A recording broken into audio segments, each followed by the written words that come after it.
Hi hello नमस्कार, कसे आहात? आय होप की तुम्ही सगळे मस्त मजेत आणि आनंदातच असणार आहे. तर नवीन दिवसाची छान इथे सुरुवात माझी तर झालेलीच होती आणि बाईचा जन्म हा पूर्ण कामामध्येच असतो. मग ती सकाळ असो, दुपार असो किंवा रात्र असो, तिन्ही टाईम कुणी आलं गेलं, कुणीही नाही आलं तरी पण स्वतःसाठी कामं करावीच लागतात आहे.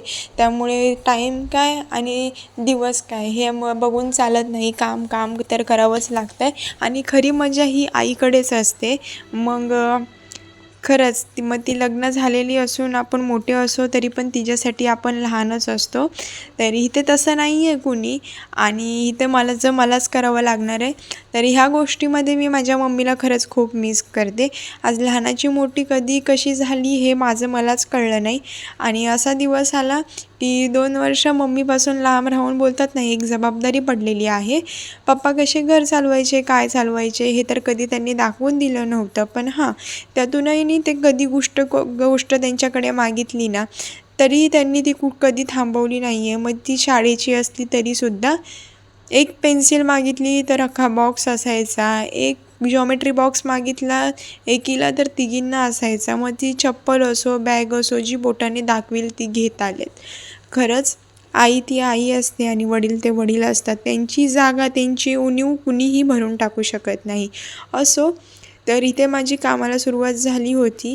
बेड वगैरे आवरून घेतला आणि तुम्हाला तर दिसतच असेल खाली कचरा वगैरे किती पडला आहे तो. त्यामुळे मी म्हटलं सगळ्यात आधी झाडू मारून घेते आणि मग लादी पुसायला घेते. कारण लादी पुसताना कचरा जर का भेटला ना, तर लादी पुसायची इच्छा निघून जाते, कचराच जर का कंटिन्यू भेटत गेला तर. त्यामुळे इथे मी आधी झाडू मारत घेत होती. इथे मी बेड साफ केल्यावरती लगेचच खुर्ची वर ठेवली, बाहेरचे कपडे घरात आणून ठेवले बेडवरती आणि जी गोणी होती ना सामानाची, जी दुपारी आणलं होती तीसुद्धा तशीच उचलून वर ठेवली, जेणेकरून मला खाली मोकळं भेटेल आणि जो काही कचरा असेल खाली तो पण काढता येईल. आणि नंतर कपडे आणायला गेले ना तर मच्छरसुद्धा कपड्यांसोबत घरात येतात आणि एक नाही भरपूर मच्छर घरात येतात. त्यामुळे लवकर कपडे आणून घेतले घरामध्ये. तर इथे मी माझी केसंसुद्धा बांधून घेतली होती. घरी असल्यावरती केसांना मी असंच चपचपीत तेल लावून ठेवते. लोक काय बोलतात मला त्याचा फरक नाही आहे. कारण कसं आहे, म्हातारपणामध्ये टकला घेऊन फिरण्यापेक्षा आहे ना, आत्ताच जर का केसाची काळजी घेतली ना तर पुढे जास्त टकला पडत नाही, केस गळती होत नाही. कारण आजकाल बऱ्याच मी लोकांना बघते, बायकांना त्यांच्या उतार वयामध्ये आहे ना केसच झडून गेलेली असतात. का तर हे असंच तेल लावलं तर आमची केसं अशी दिसतात, तशी दिसतात, बाहेर जाता येत नाही. पण मला लोक काय बोलतील ह्यापेक्षा स्वतःच्या मनाला काय वाटतं आहे ना, हे जास्त महत्त्वाचं आहे. तर इथे माझं झाडू मारून ह्या साईडचा झाला होता. जसा होता तसा स्टँड फिरवला आणि कॅमेऱ्याचा अँगल चेंज केला आणि इथेसुद्धा बघू शकता केवढा कचरा होता. त्यामुळे मला झाडू मारून लादी पुसणं हे खूप गरजेचंच होतं. त्यामुळे इथेसुद्धा मी झाडू मारून घेतला आणि त्याचबरोबर दुपारी आणलेलं सामान मी खोललं. गेली होती 3 गोष्टीसाठी, पण झाल्या 1700च्या गोष्टी. एक नाही तर 20 ते 25 गोष्टी झाल्या. इतकी महागाई झालेली आहे ना, की खरंच काय घ्यायचं, किती ठेवायचं आणि किती खर्च करायचा हेच कळत नाही. आजकाल ₹1000सुद्धा बोलतात ना, मातीमोल होऊन जातात खाली काही आणायला गेलं तर. हे तर 1700चं पण सामान आहे, वाटणार नाही तुम्हाला बघून. पण ह्याच्यामध्ये ना डाळी घेतलेल्या आहेत, ना तेल आहे, ना चहा पावडर आहे. फक्त 2 किलो साखर, अर्धा किलो डाळ बस. बाकीच्या तर सगळ्या इतरच वस्तू आहेत. ते तुम्हाला पुढं दिसेलच. मी तुमच्यासमोरच सर्व आता काढणार आहे. हे सामान ₹1700चं आहे. तर असं काहीसं आहे, इतकी महागाई झालेली आहे. लहानपणी विचार करावा लागत नव्हता कुठल्या गोष्टीचा.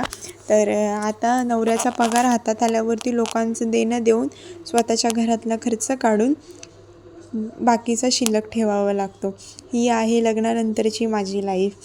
तर इथे मी सगळं सामान काढत होती आणि इथे मी कुठेही व्हिडिओ स्पीडने केलेला नाही आहे. जसा आहे तसाच मी ठेवलेला आहे.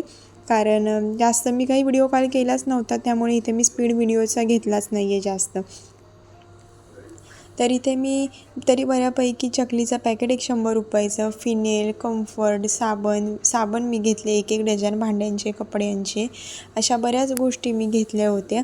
त्यामुळे कदाचित झालं असावं बिल.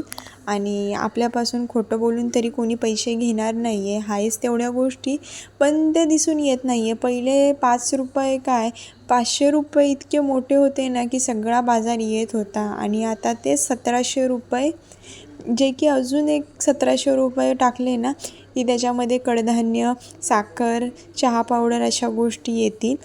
तर माहीत नाही पुढे किती महागाई अजून होत जाणार आहे. तर असो, थोडी महागाई जरा कमीच व्हायला पाहिजे, मला तरी असं वाटते, कारण भरपूर महाग झालेल्या आहेत काही गोष्टी. तरी त्या मला व्हिडिओ घेण्यासारखा काल नव्हताच, कारण माझी तब्येतच ठीक नव्हती. पित्ताचा प्रॉब्लेम भरपूर झाल्यामुळे आहे ना मला उलटीचा त्रास भरपूर होत आहे.